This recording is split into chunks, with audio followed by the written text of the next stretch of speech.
Hi dudes மக்களே, இந்த video நம்ம என்ன பார்க்க போகிறோம் அப்படின்னா, நீங்கள் எல்லாருமே இப்போ வந்து டிஎன்ஏ அப்ளிகேஷன் போட்டு இன்ஜினியரிங் காலேஜுக்கு ஜாயின் பண்ணணும். எந்த டிபார்ட்மெண்ட் ஜாயின் பண்ணணும்?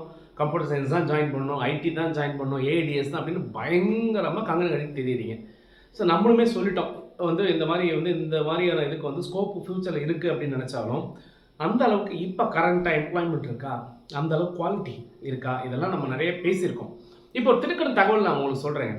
கடந்த 2 வருஷம் வேண்டாங்க 20 வருஷமாக இருக்கிற மாதிரியான ஒரு வரலாற்றில் எப்போவுமே இந்த மாதிரி ஐடி ஜாப் வந்து குறைஞ்சதுக்கான சரித்திரமே இல்லை அப்படிங்கிற ஒரு திடுக்கிடும் தகவல் வந்து ஹியூமன் ரிசோர்ஸ் டிபார்ட்மெண்ட்லேருந்து கொடுத்துருக்குறாங்க. அப்போ அந்த அளவுக்கு வேலை வாய்ப்பு அப்படிங்கிறது வந்து குறைஞ்சிருக்கு அப்படிங்கிறத வந்து சொல்கிறாங்க. ஏன் அப்படின்னு கேட்டிங்கன்னா, நார்மலாகவே இந்த கேம்பஸ் இன்டர்வியூ அப்படிங்கிற பாயிண்ட் ஆஃப் வியூவில் பார்த்தீங்க அப்படின்னா, எப்பயுமே மார்ச் மாதத்தில் வந்து கம்பெனிஸ் வந்து இவ்வளோ ஆட்கள் வேணும், இது வேணும் அப்படின்னு சொல்லி டிசைட் பண்ணுவாங்க.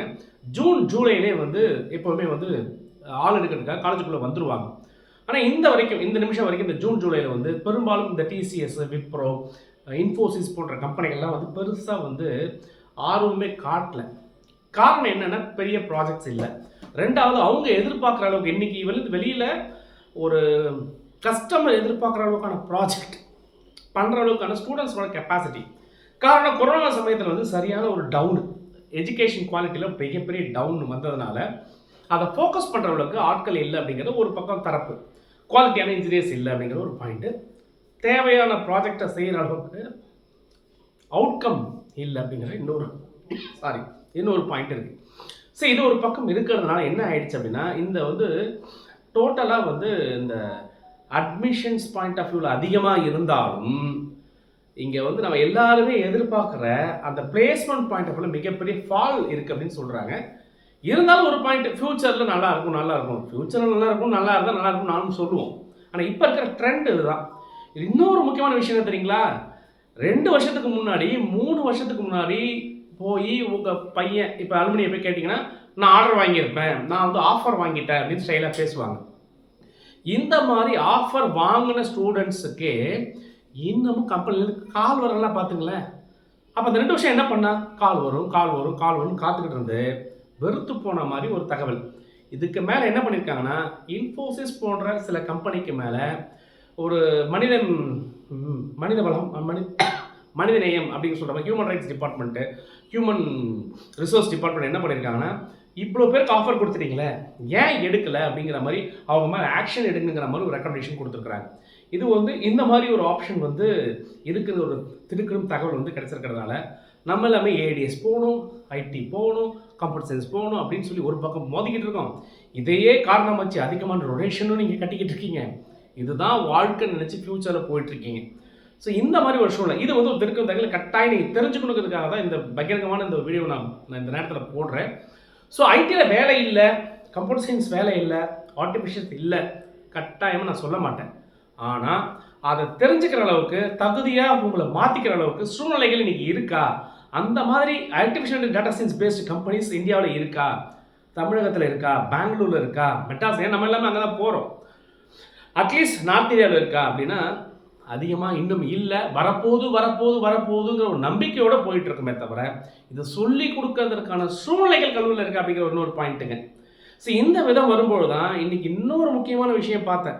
நம்ம அனாலிசிஸ் எந்த அளவுக்கு பண்ணுறோம், ஒரு காலேஜ் அப்படி இருக்குது இப்படி இருக்குது அப்படி சொல்லிட்டாலே என்ன நினைக்கிறீங்கன்னா, பணம் வாங்கிட்டு பேசுகிறான்னு சொல்லி கமெண்ட்ஸ் போடுறீங்க. சரி, கொஞ்சம் நியாயமாக பேசலாம், நல்லது கெட்டதை பேசலாம், ஒரு டைம் விட்டு பேசலாம், இந்த அளவுக்கு வேலை இல்லை அப்படிங்கிறீங்க. ஸோ உங்கள்கிட்ட பணம் வாங்கினாலும் கஷ்டங்கிறீங்க, ஒரு காலேஜ் நல்லா இருக்குன்னு சொன்னாலும் பணம் வாங்கிட்டு பேசுகிறாங்கிறீங்க, ஃப்ரீயாக பேசினாலும் வேலை இல்லைங்கிறீங்க. அப்புறம் எப்படி தாங்க உண்மையை தெரிஞ்சுக்கிறது? சரி, நீங்களே போய் எல்லாத்தையும் தெரிஞ்சுக்குங்க அப்படின்னு ஒரு விட்டாலும் கூட அங்கேயும் பல குழப்பங்கள் வருது. எங்கெங்கேயோ போகிறீங்க, யாரையோ கேட்குறீங்க, மாட்டிக்கிட்டு கடைசியில் போய் முடிச்சு எண்ட் ஆஃப் த டே நல்லா யோசிச்சு பார்த்தீங்கன்னா, நம்ம குழந்தையோட வாழ்க்கை நம்ம கையில் இருக்குது, இல்லை நம்மளுடைய குழந்தை கையில் இருக்குது. அப்போது தனி மனிதனுடைய அந்த முயற்சியும் தனி மனிதனுக்கான வழிகாட்டுதலும் அதை கரெக்டாக அவங்க எடுத்துகிட்டு போகிறது தான் அவங்க லைஃப்பை தீர்மானிக்கும். ஸோ இந்த பாயிண்டில் தான் நல்ல காலேஜ் வேணும், நல்ல வந்து விஷயங்கள் இருக்கணும்னு சொல்லி நம்ம வந்து கஷ்டப்பட்டு சில கல்லூரிகளுக்கு போகிறோம், பேசுகிறோம், பார்க்குறோம், அது நல்லா இருக்குன்னு சொல்கிறோம். அதை நீங்கள் பகிரங்கமாக ஏற்றுக்க வேண்டாம், நீங்களே நேரடியாக போய் முடிவு பண்ணுங்கள். பண்ணிவிட்டு அந்த காலேஜ் பிடிச்சிருந்தா நீங்கள் வந்து தாராளமாக பண்ணுங்கள். இந்த மாதிரி விஷயங்களில் டவுட் வந்ததுன்னா தாராளமாக கேளுங்க, கேட்குறத சொல்கிறோம். பிடிச்சிருந்தா, நம்பிக்கை இருந்தால் அதை நீங்களும் பார்த்து முடிவு பண்ணிட்டு அந்த காலேஜ் போய் சேருங்கன்னு நம்ம சொல்லிட்டு இருக்கோம். இன்னொருத்தையும் விஷயம் நான் சொல்கிறேன்னு சொன்னேன் இல்லைங்களா, அடுத்த வீடியோவில் பாருங்கள். ஏஐடிஎஸ் தான் படிக்கணும், ஆர்டிஃபிஷியல் இன்டெலிஜென்ஸ் தான் படிக்கணும்னு சொல்லிட்டு இன்றைக்கி தமிழகத்தில் இருக்கக்கூடிய பெரும்பாலான கல்லூரிகளில் இந்த கோர்ஸை ஓப்பன் பண்ணிட்டாங்க. ஆனால் ஒரு விஷயம், ஐஐடியில் ஓப்பன் பண்ணல, என்ஐடியில் ஓப்பன் பண்ணல. அவ்வளோ ஏங்க, கவர்மெண்ட் இன்ஸ்டியூஷன் தமிழ்நாட்டிலே பெரிய ஓப்பனிங் கிடையாது. ஆனாலும் பல தனியார் கல்லூரியில் ஓப்பன் பண்ணியிருக்காங்க. இதெல்லாம் சொல்லிக் கொடுக்குறது வாதியார் இருக்காங்கன்னு நிறைய பேர் கேட்டிருக்கிறேன். அதை விடுங்க.